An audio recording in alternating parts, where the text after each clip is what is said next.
Welcome to This Week in Location-Based Marketing, the most trusted podcast dedicated to the new business of location.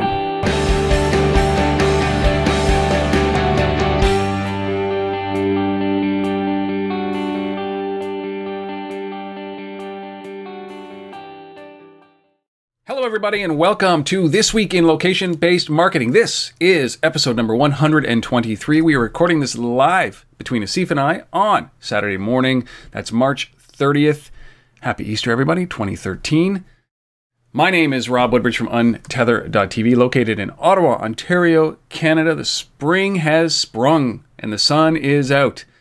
I'm joined, as always, for all the other 122 episodes by my good friend, co-host, and the Lord of Location himself, Asif Khan from the Location-Based Marketing Association. Thank you, Rob. Yeah, it is definitely spring. I don't know what it's like there, but it's finally like somewhat warm here in Toronto and sunny and beautiful. So yeah, looking forward to more of that. And we got another jam-packed show and lots to talk about. We certainly do. And yes, the weather has changed. We built, my kids and I built a snowman on the last dump. We got huge snowfall last weekend. And so we said, listen, we're going to do this. We're going to build the snowman, and it is going to be the shortest lived snowman in history. And I'm happy to say 4 days. The thing lasted 4 days. That's a good sign for the Canadian climate, because spring has sprung. Going to be 10 solid degrees Celsius today, and we are ecstatic and sunny. So change in weather, change in demeanor. Everybody's a little bit happier. More people outside. More people using these location-based services now because they like to get outside in the spring. Right? Mm-hmm. Jam-packed show. You are right. We've got some great stories today. I'm just going to give you a little bit of a preview so you can decide if you want to listen or not. If you don't, just come back. 124. Don't waste your time. But it's never a waste of time. I tell you that. These 6 stories are incredible. We've obviously got our app choice of the week, the things that are fascinating us. This week, it's an app called Visible. We'll do it on a live demonstration. I didn't screw it up so badly last week that we'll do it again. We've got some great news from Singapore about location-based services that they're launching. Niantic Labs, which is out of Google, actually getting into the publishing business. We got Locu and tracing or tracking PBR, which is a type of beer. We've got our guest of the week, which is Beergram. We had them as a feature a while back. Today, it is we actually have Andrea Sanchez on, who is going to be talking about what Beergram is. We got a bunch of stories after that with Apple acquiring a Wi-Fi startup, Tibco acquiring a map startup, and obviously we've got our resource of the week. I can't wait to get into this, but before we do that, let's see what's going on with the Location-Based Marketing Association. Well, we took a small break for about 3 days. This 3-day break. I love it. Yeah, the 3-day break, and we're into Easter now, and thankfully. Yeah, we're right back at it next week. Both you and I will be in San Francisco for the LVMA San Francisco chapters hosting on the 3rd. That is this coming Wednesday.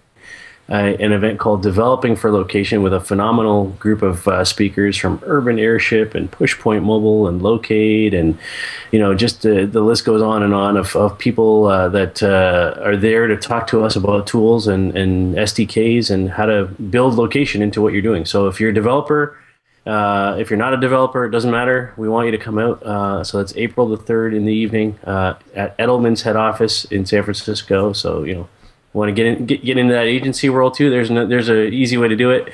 But yeah, come on out. Rob will be there moderating this panel. I'll be there doing sharing some new data, and yeah, it should be fun. And then the week after that, on the 9th, here in Toronto, we're gathering the troops again. And we're hosting an event on retail, and so we've got some great speakers coming together, from Coca-Cola to Home Depot to Shoppers Drug Mart to you name it.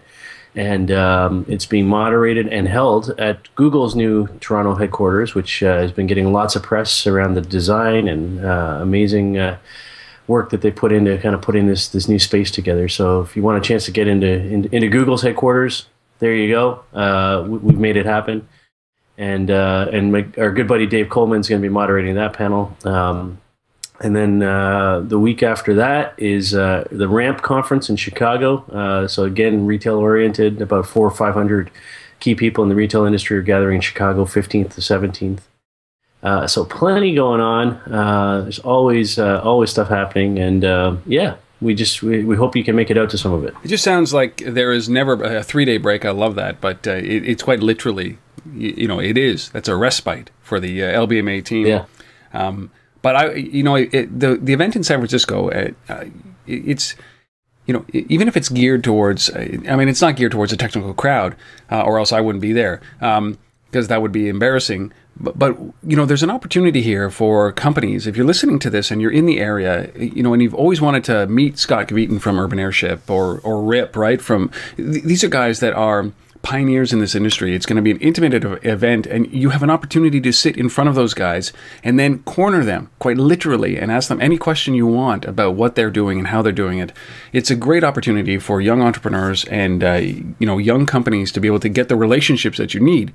And regardless of what everybody thinks around social and LinkedIn and Twitter and Facebook, is that, pressing the flesh, shaking somebody's hand and creating a relationship in that way is the most important thing you can possibly do. So with these 4 guys in this room, why not come out and meet with these guys? It astounds me. If you're in the business and you want to connect with these guys and you've always wanted to connect with these guys, you got to be there. So just go. You can find all of these events at thelbma.com/events, right? So go and do that. Go and do that. I have no other announcement. That's it. So why don't we just jump right into today's news, and we'll start actually with the app of the week, if that's okay with you. Yeah. Well, this is your fascination, buddy. Go. Yeah. So I think for most of us, we're pretty comfortable. We use Twitter a lot to kind of both as a data collection and kind of news gathering tool, as well as to kind of get the word out about things. And certainly I'm a big Twitter guy. But one of the challenges with Twitter is it's people post a lot of photos, URLs, hashtags, all that kind of stuff, and it can become a lot of noise. And yes, there are search tools and filters and columns and TweetDeck and all that kind of stuff you can do. But especially around the photo piece, it can be a challenge to try and find, by location or by time of day or things like that, a set of photos or images on Twitter. And so Visible is a tool that helps you kind of weed through all of that stuff and be able to kind of do those kinds of searches based on location. Which is really cool. So it's kind of like, a search tool on top of Instagram, if you will, by location and time, applied specifically to Twitter.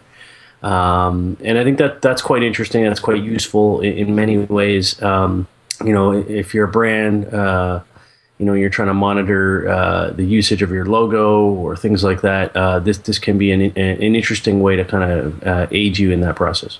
I like this thing, and as I've been doing this, I've been doing a test here to see if I can actually leverage it, like send a photo, so it'll be on the stream when we do this. But I can't. So what I'm going to do is I'm going to pull up. In fact, I'm just going to pull up the screen and give you a quick tour of this as we go through this. So what you're going to see here is exactly as Steve talked about. Is that this is my home screen based on the fact that I'm just refreshing it here for you who are watching, I've logged in with my Twitter account and I've pulled it up. I've given them permission to find my location, and then what you're seeing on the screen are all the photos that are around. It's a 10-mile radius. I'll show you this. It's a 10-mile radius that I've actually chosen, or 10-kilometer radius, as you'll see here, and you can adjust that down to 5 kilometers or expand that out to, I think it's 50 kilometers. But if you go through this, these are the photos that are nearby. So you can actually click on the photos and you can stream through the photos. And you can get a little bit more information about them, and you can do anything that you want to do, like retweet or find out some more information or repost. And it's certainly I haven't seen anything like this, really this clear, this easy to use, this focused on photos, other than obviously Instagram. But from a Twitter standpoint, this is I like this tool. I like browsing these things, and if apps like Tweetbot, if you and the Twitter client, if you hold it horizontally, you'll get a map of all the tweets, and then you can see who's tweeting nearby. But I like this. I like the photos. Mm-hmm. Obviously, photos are popular these days. Mobile has created an industry around photos, and I like it a lot. What do you think? Like, are you going to use this? Yeah, no. Yeah, well, I mean, I'm not sure it's something I use every day, but I think it's something that if I'm trying to, if I'm at an event, an LBMA event or something, and people are snapping photos and and posting them to Twitter, and I want to be able to kind of gather those quickly in one spot, then yeah, I could see a use case for something like this. So I like the capability. I like anything that enables search based on location. Whether it's photos or not. So I like this, and it's nice to see something like this focused on Twitter. Obviously, these are the kinds of things that they're very niche, but you do them well, and Twitter might come knocking on your door one day and say, "Hey, we'll just buy that." Yeah, well, and that's obviously what they're playing for, is that they get enough users. I've been frantically trying to. I just posted I did a photo in a Twitter post, and it's not coming up. It's not coming up. So this is the perils of doing something live. Is that it might take a little bit of time. Oh, there it is. Hold on. If you can see it at the top, I'm actually just gonna go a little bit deeper into it. You click on it, and there is an image that I just posted with Asif and I filming this episode. How meta is that? So it does work. It takes about a minute or two once you've taken the photo to be able to get in there and into the stream. Pretty cool. Love it. All right, so that is an app called Visible. You can get to it from at ajpapps.com/visible with a Z, not an S, or you can just download that from the App Store itself and go to it. That is our app fascination of the week. Pretty cool, Asif. Nice job, buddy. All right. All right, well, now that that's put out of the way, the fun is out of the way. Now let's get into these meat stories, these meaty stories. 6 stories, our guest and a resource of the week. Let's roll with this. You are up first with this first story from Singapore. Weren't you just there? I was there back in the fall, and actually I met with the folks at the IDA, the Infocom Development Authority in Singapore, which is where this story is centered around. So, the government, the Singapore government, part of why we the LBMA are in Singapore and have launched a chapter there, and beyond the fact that there's just great startups and companies coming out of that market, is that it's the government is really behind the use of location-based services and really pushing for it to happen from an economic development perspective, from a tourism perspective. They're funding and getting involved in these things. And so this announcement came out this week is from the IDA. They launched a program called Mobile Positioning and Analytics Services, or MPAS, which they put out a call for an RFP basically back in May, and they announced the recipients of the awards of that to 4 consortiums. One of which was StarHub and Changi Airport, which is the main airport in Singapore. And then the 3 other consortiums, all 3 of them involved WiFind, which is a member of the LBMA and big indoor positioning, indoor location company that we've talked about before. One is with WiFind and Sang Info, which is an imaging company. The other is with WiFind and Perennial Real Estate, and then the other is with WiFind and Tangs. And Tangs is one of the big shopping mall operators there in Singapore. And if you've ever been to Singapore, shopping is like one of the most important things in that economy. There's literally I think a mall, on every corner, and at least in a certain district of the city. People love to shop there, and the malls are just crazy jammed with people and activity. And indoor positioning makes a lot of sense in that environment because, like the rest of Asia, the malls are vertically built, not spread out over acres and acres of land like we have here in North America. So. Anyhow, it's the point of this story really is to say that Singapore is a happening market. The government is really behind funding and getting involved in these things. We talk, for example, slightly off track here from this specific story, but we talk a lot about when are we gonna have near field communications? When are we gonna have this? When are we gonna have that? And Singapore's already got it, and it's because the government is there and getting behind this stuff and funding it. Like you get on the subway system in Singapore and you just tap your phone to pay and get on. I mean, and that's because the government forced it onto the subway system, right? It's not, we're waiting for, the private companies to step up and do this stuff. It's the government saying, look, we want to be forward thinking. We want to be a country that's on top of the use of mobile and location services, and we're pushing this forward. And that means you have local startups like WiFind getting out there and having a home base with real customers before they start going across the pond, which they're doing now. For example, WiFind's coming into the U.S. In a large way. But you see guys like StarHub and the carriers, involved in rolling out services around this too. So, great job by the IDA. The whole crew over there, the guys that I met there, just phenomenal people. They know what they're doing, and they're really driving innovation forward. Do you think that the government, how deep do you think, this is a very loaded question, but how deep do you think that the government does? Do you think that they, it's one thing to mandate, it's another thing to contribute funds to it, it's another thing to fund the whole thing, it's another thing for the government to be the platform that small businesses move, or businesses, technology companies move into? And I always get worried about, the government should be seeding the innovation and then stepping back and let innovation happen, right? Shouldn't be controlling it. Is that how the Singapore government is doing this, or should we be worried? And Singapore is a it's an interesting country when it comes to this. I mean, they've outlawed gum and a number of other things. You can't urinate in elevators. We talked all about this, but and thankfully they made that illegal. I don't know if it's legal anywhere else, but I certainly don't condone urinating in elevators. But when it comes to these things, like, how deep should the government go? They should be the incubator of the technology and then let it ride, right?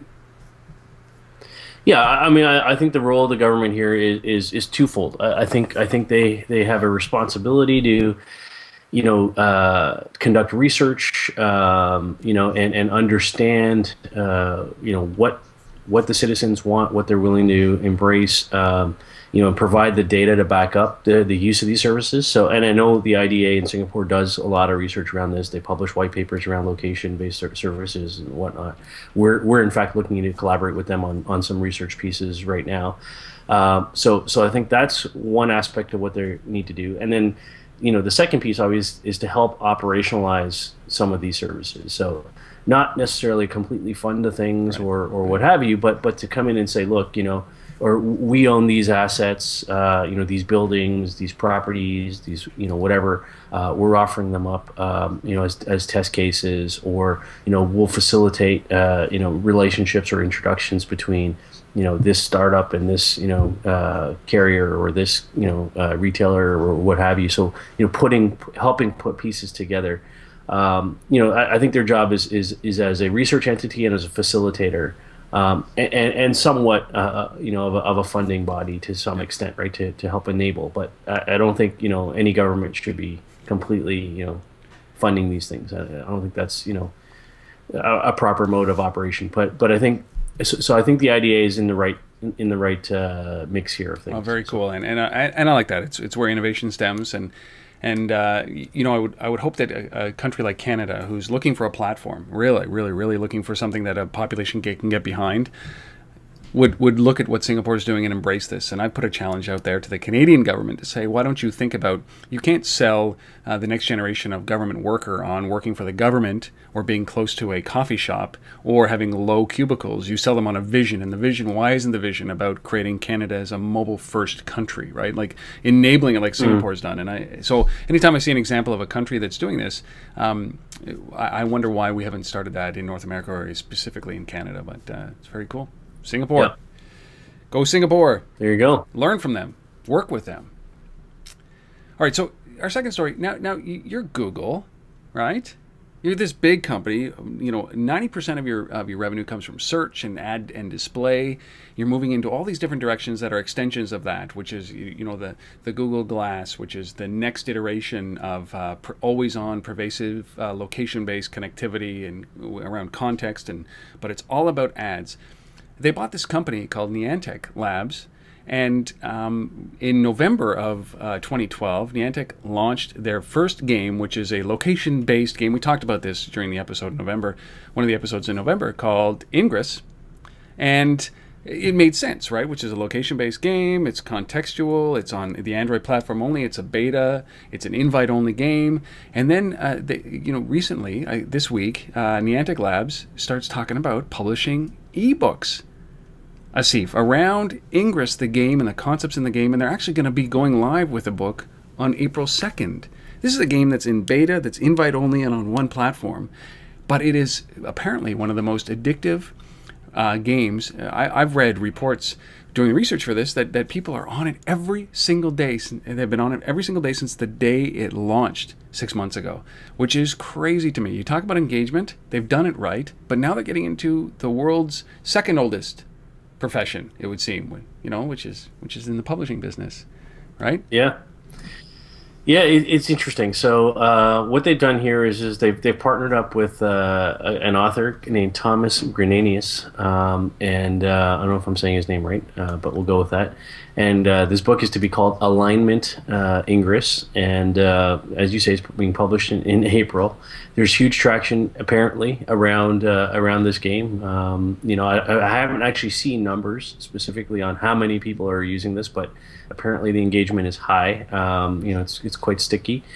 And, I think this is a general trend we're seeing around gaming, whether it's location-based or not. We've talked before on the show about Rovio and what they've done with Angry Birds and kind of, creating an entire merchandising vehicle around that, from toys to, magic places like McDonald's, where you go in and connect to their Wi-Fi network and you can unlock new levels of the game and all that kind of stuff. So... But to go into the publishing world, I think this is an interesting departure for them. To kind of move from what happens in a mobile framework to what happens in a print framework. But Google's been known to do that, eh? Like Google wanted to get into television ads and buy bulk television ads and sell bulk television ads as an extension for their brands that are really investing in them. So maybe it doesn't surprise me as much, but through the game. It's a backwards way of doing it, it would seem. Yeah, and this guy that they've brought on, the author, if you will, apparently he's coming from a series of successful books called Raising Atlantis, and that this Ingress thing that they're launching, this ebook, is a prequel to his existing series. So I mean, there's already a community that they're tapping into, so to speak, as well. So it's not a completely new venture from that perspective. From his, if you layer his perspective on top of this. So I mean, obviously people have read his books. There will be some interest in this. It's an extension of the game as well, in potentially into a new audience. We'll see. This is an interesting experiment. There was a company way back when. Now I'm like more than a year. I'm trying to think of the name of it, that built a location-based comic book series. I don't know if you remember it. I can't remember it. It was the guys. I think it was the guys who built Barcode Hero or something like that.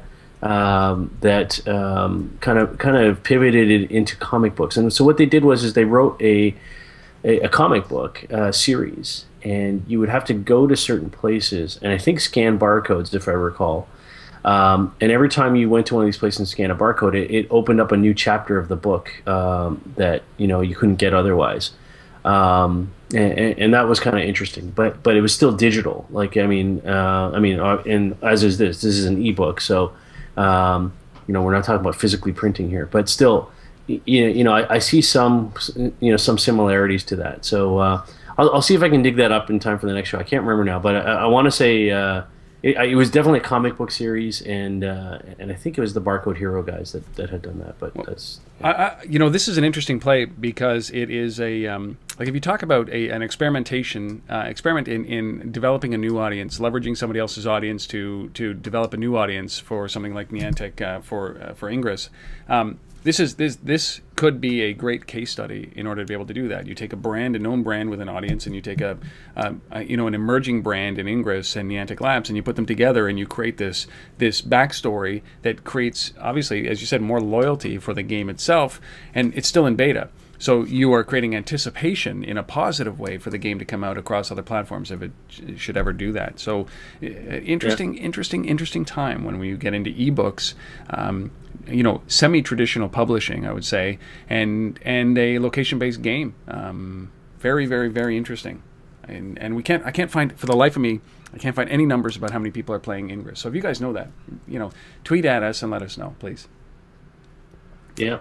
So I just went back quickly while we were chatting there, and it looks like it's the Sticky Bits guys way back when, in I think somewhere around episode 3 or 4 of this show, like way back when. We talked about it, and they had done with Snapdragon was the name of the company that had come out of that, and so look up Snapdragon comic books, scanning, location-based stuff. There you go. See, I'm good filler, right? You could tell that Asif was trying to find that information, so I'll just keep talking until he does. Yeah. All right. So now it's time for our third story, which is around beer. Yeah. So Locu is a company we've covered I think once before on this show. They're a menu management company, so they're all about restaurants and digitizing their menus. Work somewhat in the same space as Yelp. But they're a company that is all about data, and you and I love data companies. We talk about them all the time, and what they've done here is put together some interesting heat maps based on that data to kind of show the density in San Francisco and New York of where people are drinking PBR, Pabst Blue Ribbon. Beer, as well as Bud Light, I think, and they kind of contrasted those two, and they were able to show that it's not just that we think that hipsters like PBR. I'm going to just say PBR; it's easier. But in fact, hipsters do like PBR, and the Williamsburg area in particular, from a heat map perspective, really lit up in terms of where there's a density of PBR drinkers. And so, this kind of thing is really interesting because I think it's, in terms of showing trends, in terms of showing, how tastes and are moving and evolving. And, if you're a restaurant owner, a bar owner, a pub owner, what have you, listening, so to speak, to this kind of conversation from a data perspective and being able to adjust, what you're serving, what you're carrying, potentially in real time, can be quite interesting and potentially give you that leg up over competition. So I like this kind of stuff. It's data, and when you put it together with a coming trend, or when you're able to decipher a coming trend, or something's happening in the East Coast that the West Coast hasn't hit yet, you can look as a business owner. You're looking for any kind of competitive advantage you can, and this is where this kind of data comes in very, very, very appreciated because when you see something like this. When you see it so clearly that it has an impact on business, you should be using it, and that's why I like the big story here is Locu pushing out this content or this data, and actually doing it in a productive way to help their customers make a business decision. That's what I like about this. Yeah. So if you're interested in this, go to the best thing you can do is go to locu.com, locu.com. You'll find some information about that. You'll find the release about that as well. And if you happen to be it's a great article and a great case study on Forbes.com, and it shows the difference between a Bud distribution and PBR distribution, and you'll see where it's I think it's marginal, but there is a little bit deeper heat map around those areas where the so-called hipsters hang. Yeah. If only we were hipsters. Exactly. I don't have thick glasses, right? All right. So locu.com, locu.com. If you're interested in a little bit more information about that, I like these kind of services, right? They're helping you. They're bringing that data in, and then they're helping you again. So they're helping you distribute your menu, and then they're also helping you make decisions about your menu, and that is the power that these guys bring. So very, very, very cool. locu.com, locu.com. All right, we're going to take a quick break here, and we're going to talk about, while we are on the conversation of beer, it just seems so well. I mean, it's perfectly architected to fit right into here. Is that we talked 2 episodes ago about, that would have been 121, about Beergram, and it's a company that it's a highly location specific application that highlights craft breweries. So that is, there's nothing more local than craft breweries, right? And so I had a challenge out, and I wanted to go out and get Andrea Sanchez on, who is the co-founder of Beergram. They're based in Austin, and I wanted to just talk to her about her business model, the way that it works, and I ended up having a great conversation with her. The episode will be up in a couple of weeks on Untether.tv, but we're going to use a clip here of it right now. It's about a 5 or 6 minute clip around her company, Beergram. This is a pretty unique offering because it, if you are a beer drinker, there's a difference between a Bud, right, a PBR, and some of these craft breweries where it has become a hobby, and you'll hear throughout the entire episode. She talks about it. She goes to every craft pub that she can get to, and that's just, as a Canadian, we just appreciate that kind of effort and that kind of dedication to her beer drinking craft. So here is Andrea Sanchez. We'll come back and talk about it on the flip. This is Andrea Sanchez, who is the founder of Beergram. Andrea, thank you so much for being a part of this. I appreciate you coming on. Absolutely. I'm excited to be here. Well, beer is at the heart of every Canadian. So anytime we can receive or send beer, it is part of our, it's basically our currency right up here. So I'm very fascinated by what you're doing. I'm fascinated by some of the things that happened around South by Southwest this past year. And I'm fascinated around your business model, and I'm trying to understand how you came to be and the tactics that you implemented and the lessons that you've learned. And we've got a very short period of time, so we're going to dive right into it. I'd like to know where you come from. You are in Austin. That's all I know about you. So can you please fill everybody else in? Yeah. So I'll try to keep my very long story brief. I graduated from UT. I'm a UT graduate, and worked as a broker in the oil and gas space for about 6 years. And in doing that, I decided to go to law school. It was part of my job. Yeah, I was. So I did. I went to law school for a year, and then after my first year, I worked for a federal judge, which pretty much sealed it for me. I knew law wasn't for me, and it wasn't what I wanted to do. And the whole time that I worked, so I traded, and then I worked on software platforms for a company called Platts out of Houston, and I had a lot of, at the time I was already thinking about ways that we could improve our current software. I had a lot of ideas. And when I went to law school, I kept thinking about these things I wanted to build.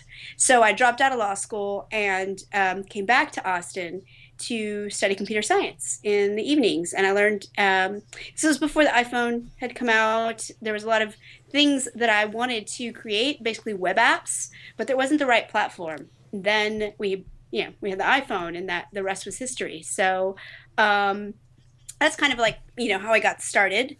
But I actually went to some of those really intense code camps. So like in 7 days, all you do is learn the iOS, platform, and you start building things. And in doing that, I met some of the people that I work with now that are helping me. We build in-house. We build Beergram with the Beergram team. So that's kind of how that's where I come from. It's my background story. So let me get this straight. You became a lawyer, and then you decided that you didn't want to be a lawyer. Well, I didn't become a lawyer. I went to my first year of law school. I dropped out before second and third year. Okay. Yeah. And before my tuition bills added up more. Before you realized that you'd have to go and get a job to pay that off and get into that cycle, right?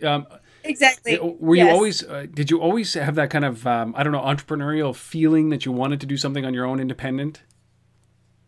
I did. I'd say maybe not as an undergrad, but I knew once I started working. My first job out of the gate. I did. And basically, my thing was just learning after my first year as a broker. I like to improve things where I worked. So I was constantly spearheading. And after, I started at that point, I knew someday I wanted to own my own company. It was just a matter of evolving into what exactly. I had ideas back then, what I wanted to do, but, life kind of really helps you find out what you're really passionate about. So I knew I wanted to move.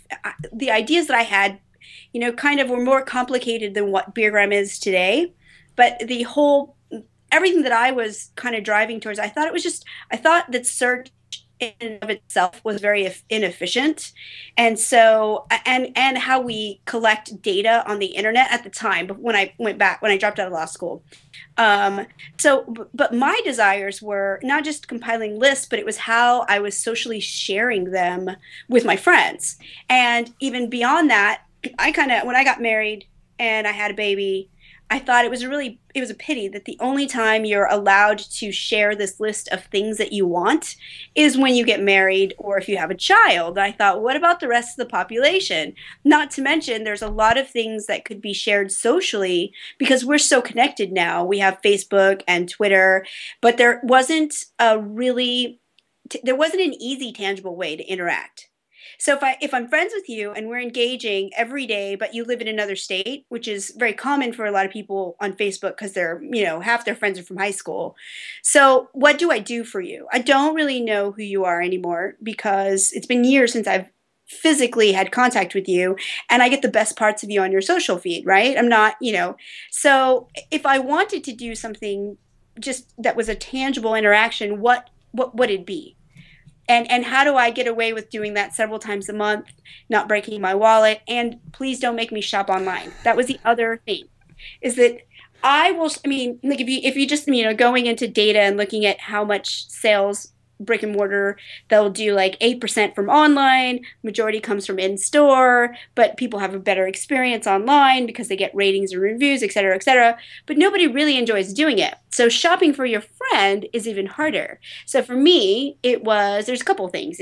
It's beer, it's craft beer, and it's coffee, because I'm also a big, then there's wine, there's whiskey, and there's lots of other, these goods that... They're groups. They're groups of goods, right? That people become, either experts in or attached to or addicted to, Yes. But like they're almost, they're hobbies sometimes, aren't they? Yeah. Yes. And they're very passionate about, like, for example, just if you look at the craft beer industry and what's been going on, what's been brewing, for several years. Currently in the U.S., there's about 2,400 craft breweries, and there's over 1,300 slated to open in 2013 alone.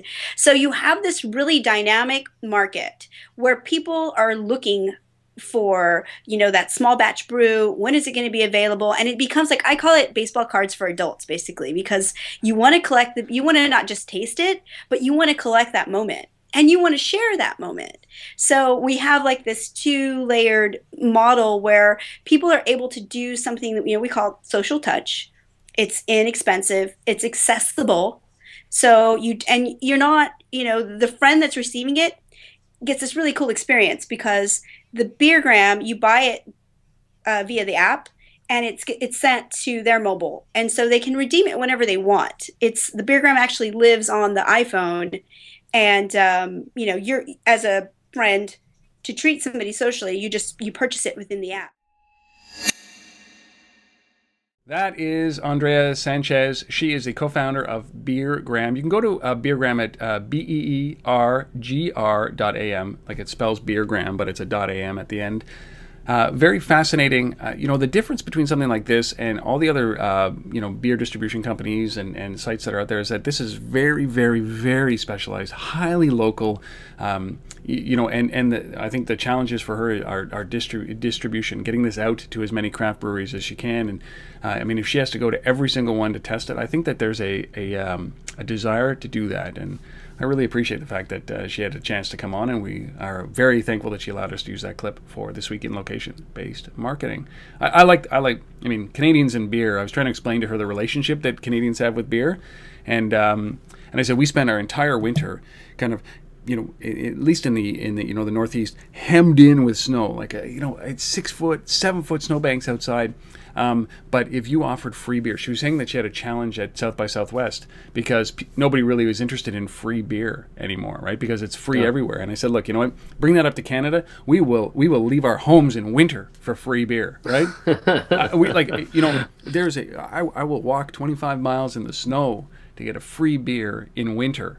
If she did that, and she was impressed with our dedication to the craft of beer drinking, and goes hand in hand with the Battle of Ontario that's happening tonight, Ottawa versus Toronto. Yeah. It does. So Beergram, Yeah. Beergram, just go to Beergram, but it's BEERGR.am.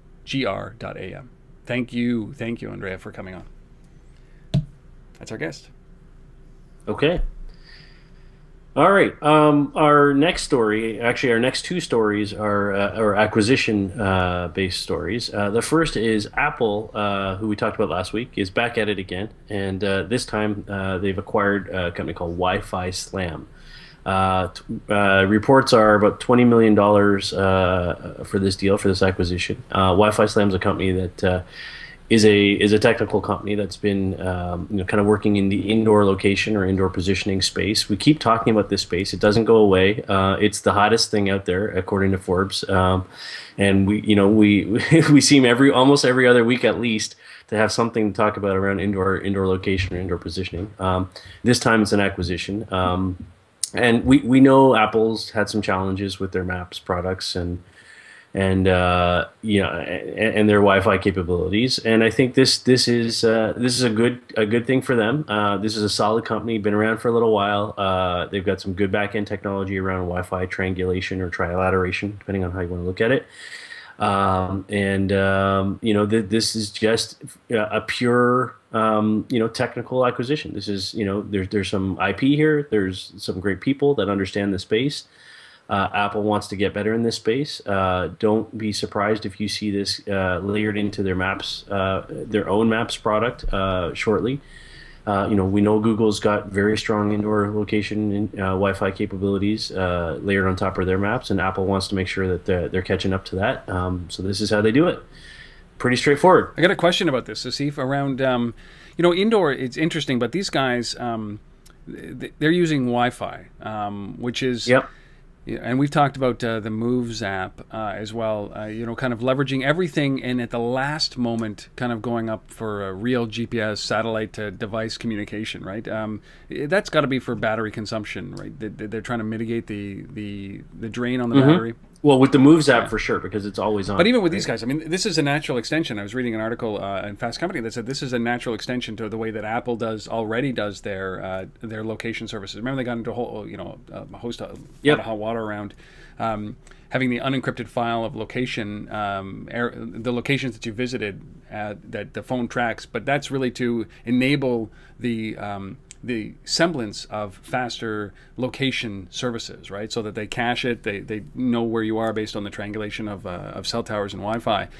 So this seems like this company was a natural fit that they can just bring right in with I always say this, like very little challenges integrating it into their business. Yeah, and I think it'll be interesting to see how they roll this out, because from a developer's perspective, when you're developing for BlackBerry or Android, and you're looking to incorporate sort of Wi-Fi positioning stuff, that's relatively easy in those platforms. I mean, the systems are pretty open from a developer's perspective in terms of doing that. For Apple, not so much so. And there's been a lot of challenges. Apple tends to be a fairly closed system. They try to control the way ads get displayed. They try to control the way you connect to Wi-Fi networks, all that kind of stuff. And this seems to be a bit of a departure around that kind of thinking, at least around indoor, because I think Apple understands, and we've been certainly talking about it enough on this show, that there's huge opportunity here around how brands, how advertisers, how people want to engage with people when they're inside of stores, inside of buildings. And Apple, I think, is up until now has been fairly closed to that opportunity, other than their own controlling environment of Passbook and things like that. So I think if you see this layered into Passbook or into Maps, I think it becomes a little bit easier for the developer to kind of be able to leverage that indoor positioning piece. So I expect to see this coming shortly. It seems like a fairly easy integration, as you said. Maybe in iOS 7, we'll see. And for $20 million, like Apple, I don't think that they ever released what they bought Siri for.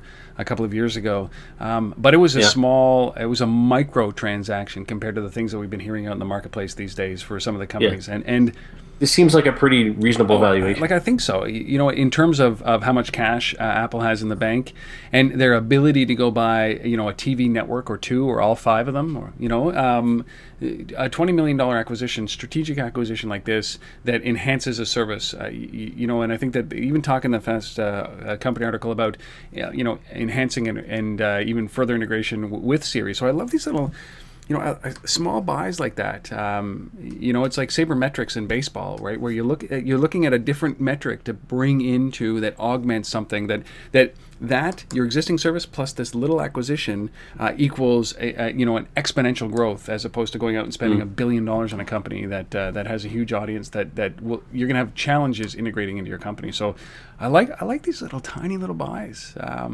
So we'll see how this plays out. Very cool. Yeah, there you go. So our next story, our fifth story here, is about a big enterprise data company that has been around for a long time called Tibco, acquiring a company out of France called Maporama. And I didn't actually see any numbers on this one, but you know, Tibco is a big player. I mean, we're talking about publicly traded company, 4,000 enterprise customers. You know, been making a lot of acquisitions in the last little while. But, you know, when you talk about enterprise software, you talk about, you know, SAPs and, you know, people like that. Tibco's kind of in that category of, you know, supply chain management, you know, enterprise, you know, systems management, Salesforce software management, all that kind of stuff is what we're talking about when you talk about Tibco. And then you think about, okay, you know, how do we bring location-based services or geo data on top of that? And we know, for example, if you take a company like Salesforce, they've been looking hard at layering, you know, real-time location services on top of that. So if you think about, you know, I'm a sales guy working for, you know, a company, and I'm out making sales calls in a particular neighborhood, and I've got 2 calls that day, and I finish those calls early, and you know, wouldn't it be great if I can get a push notification that sends out to me, hey, since we know you're there right now, there's this other business over here that we'd like you to call on, which is, you know, 2.2 kilometers from where you are. Here's directions on how to get there. Go knock on them as well. And you know, that kind of thing in terms of, you know, layering location data on top of these enterprise systems becomes really interesting. And these guys have some big clients. I mean, we were talking about Chevron and Kraft and AT&T and, you know, people like that. I mean, that use this software. So Maporama, you know, is obviously all about geolocation data. They've been around for a long time as well. I don't know, again, the details of the size of this transaction, but we know Tibco, you know, they bought a company last year called LogLogic for $130 million. So that kind of might give you some parameters around the types of size of acquisitions that these guys do. But we'll see where this goes. But we know the whole B2B world of location is just starting, right? I mean, we've seen a lot of consumer-facing things, but you know, that whole back end, you know, how do we layer location services and big data and targeting? And you know, like with the Locu stuff, I mean, it's not really that different. It's just, you know, how do we take this stuff and layer it as an additional value element on top of our supply chain software, or on top of our Salesforce software, or on top of our, you know, fleet management systems, or what have you. So that's what we're talking about. Yeah, it's incremental knowledge and analytics that happens. But you know, it's contextual, it's inference, but it has to be seamless and it cannot be complicated. It just has to be there at the right time, at the right place, right? And that's and you know, as these companies arm themselves, which I think this is what's happening right here. You know, this technology is never proven, and there's room for more than one company that does all of these things. But you know, what you're talking about is the termination point, and this is why I believe so. You know, it's so heavily in the concept of mobile and pervasive computing is that, you know, at the end of the day, what you've got is all of this information. So these guys, you know, in the background. So you've got Tibco, you've got Maporama, you've got Apple, and all the manufacturers, and you've got Wi-Fi companies, and you've got carriers, and all that data that's kind of floating out there. And then it just kind of, you picture this device, and it just comes into this device. And it's a big jumble of garbage, right? It's like all this data. It's like it's ones and zeros, and it's everything, and it's location. And then what comes up on the screen is one number. or one thing, or exactly as you said, go 2 kilometers that way because you got to talk to that customer. It is the inputs that everybody's fighting for right now, but that output has to be so seamless. You have to understand what the outcome is going to be, and that's why I believe that whatever this form looks like, it's not going to be a smartphone forever. It's not going to be a tablet. It's definitely not going to be Google Glass, which is ridiculous, but it's going to be something, and it's going to be always around us that just takes all that stuff and puts it into one spot. And we're starting to get there with some of the smart apps, and we're starting at that base layer of calendaring and task lists and all that kind of stuff. But I would be watching that industry to see how they're bringing in all that information. It seems so simple, but this is in essence what what Tibco is doing with all this data. And when they partner with Salesforce and when they bring all that information in, it has to terminate somewhere, and it's going to terminate in these devices that we carry, or on a dashboard in your car, or a screen wherever you are. And I think that's why we love this industry, and that's why we're just on the fringe. It hasn't even begun yet. So, yeah, I'm right with you on that. It's there's a lot of yet to be done here, because I'm Canadian. I always like to say we're still in the first half of the first period of the hockey game. So. There's plenty of time. You could be down 3 goals and there's still time. So. Exactly. Yeah. There's the worst lead for those of you who don't know, the worst lead in a hockey game is a 2-goal lead. It's just statistically, it's like you cannot rest on a 2-goal lead. For our last story, this is where we combine location and art. It's a fusion of new age art and location and old school rap. I don't know how to do this any better. I don't know how to describe it any better than that. I love New York City, and New York City is the subject of so many different songs, rap songs, album covers, books, movies, and it is an historical city. And there are points and places of reference that you don't know. You just don't know that they're talking about this location inside of a song or a movie or a book. And so I love this little location-based rap lyric sign art display. How's that for? I don't even know how to describe it any better than that.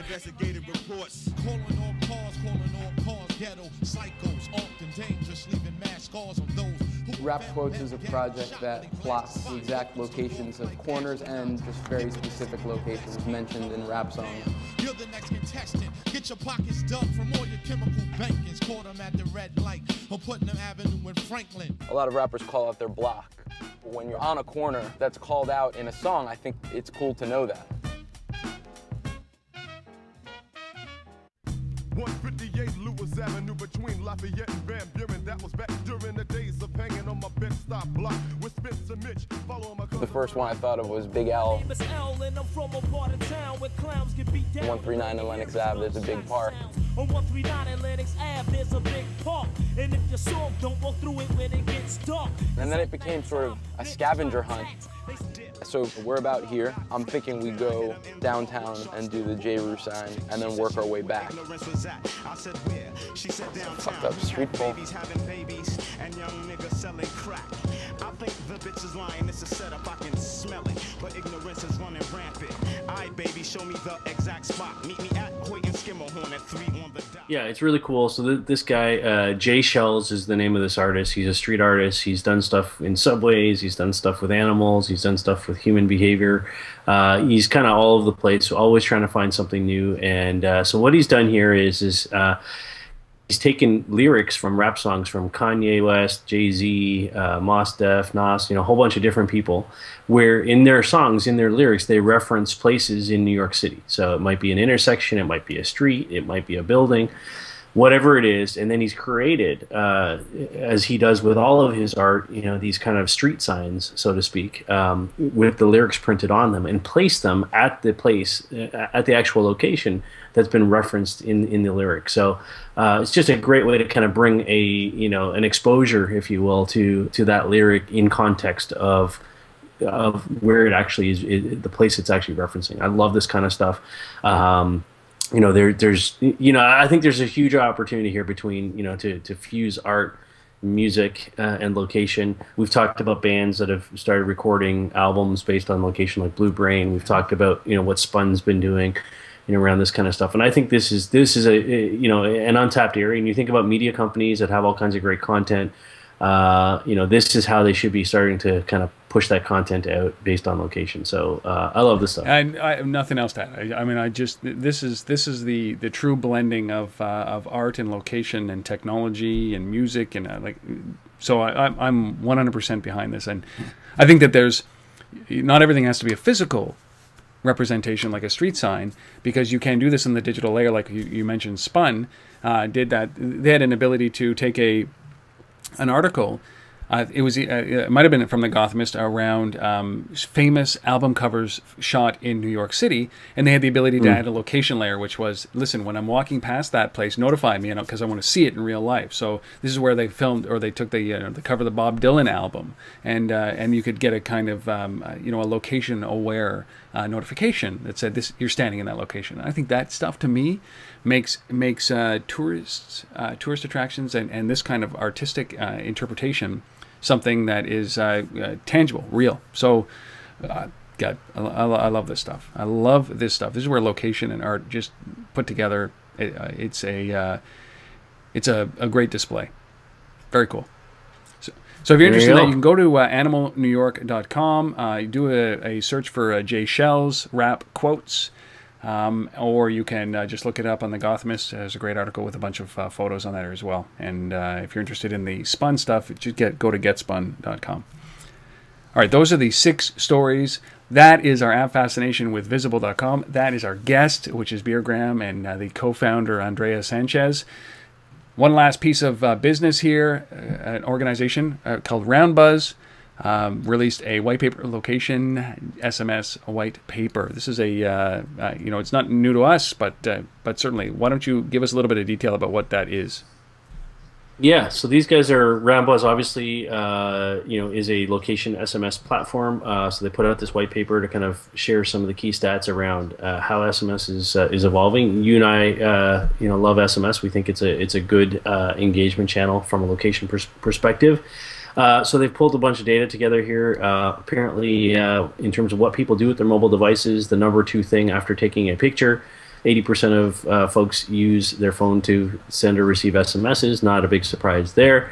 What is interesting, though, is when you scan kind of down this piece here, they talk about some location elements and some offers data. So they say that 42% of consumers prefer to receive SMS-based coupons over barcode scanning. So that's interesting to kind of show the sort of adoption rates of an SMS-based offer over a sort of one that's just directly delivered to the mobile device in the form of a barcode. There's some good data in here about location-specific offers. Just a good all-round primer, if you will. Not their own data necessarily. They've pulled together data from various sources, which is always a good thing. So it's been kind of correlated with a number of other sources. But if you're interested in SMS and location and offers and how all that fits together, take a look at this. We'll have it up on the LBMA site under thelbma.com/research. Roundbuzz, brand reach, customer initiated, location verified, location plus SMS equals results. It's a great resource, and it doesn't surprise me. SMS for me is now the way that I communicate with the great majority of people that I want to communicate with. I'm a curmudgeon when it comes to the doorbell and a phone. Those are interruptions, right? SMS at least is a controlled conversation, right? So this is very cool. So Roundbuzz, and download it at thelbma.com/research. It's about 13 pages, great read, good concept, good overview. And for those people who think that SMS is dead, just like those people think that email is dead, they may be a little broken. We may be a little bit, through a transition stage, but certainly it's a very effective open rate, very effective tool for marketing and communications. So, and I would go back to Shuli Lowy, who talked about from Ping Mobile, who talked about effective uses. We had her on an episode a couple of weeks ago, talking about a great way to segment your SMS audience based on location, and instead of just assuming their location, ask them to sign up for specific lists based on their location. So if you are in New York, or you are in California, or San Francisco, or San Diego, or Ottawa, or Toronto, set up specific lists for those locations. So just segmenting strategy, and it works very well because it's got such a high open rate. So. Here you go. Very, very, very, very cool. So, that's it. Episode number 123 done. I got to remind everybody that if you are listening to this prior to Wednesday, April 3rd, or on Wednesday, April 3rd, and you are in the San Francisco area, please come out and meet us. Come and shake our hands. We really want to meet as many of you as possible that are listening to this. We've met a great number of them, of you guys out there. So please, just why not you? Why not come out and hang out and introduce yourself to us, introduce yourself to the guys that are speaking. Hey, free beer. Oh yeah, that doesn't work so well in the States yet. No. Well, it works out. I'm traveling 4,000 miles for free beer. That's exactly what it is. Yeah. No, but come on, guys. We'd love to meet you in person. And when do you get to sit down with Scott Caviton or Blair Sweden from Placecast, Rip Gerber, or any of these guys, Pushpoint Mobile, Rip from Locate. I mean, these guys. I mean, there's just phenomenal minds, and a lot of interesting things that we can glean from them. So yeah, come on out the evening of the 3rd, San Francisco. Meet Rob, meet me. Over here, right? We'll be there. Please come out. But if you can't make it, hey, listen, we'll be back for episode number 124 next week with a wrap up of that. I'm also going to be in San Francisco for a 2-day summit, a mobile summit done by VentureBeat. Can't wait for that. It's a invite-only 180-person conference, and it's about, I think it's tackling the big issues around mobile and pervasive computing. So I will hopefully give you a little bit of rundown of that as well. And if you are in the San Francisco area, you want to connect with me, reach out, rob@untether.tv. Let's get together. Come on, even if it's a quick coffee, I'd love to connect with you. And if you can't do that, just show up on April 3rd at Edelman, and we will shake hands then. So, until then, Steve, do we have anything else to say? Have we said anything? No, I think we're good. That's it. I have one thing. Go Sens, and we'll see you next week for episode number 124 of This Week in Location-Based Marketing. See you later, everybody.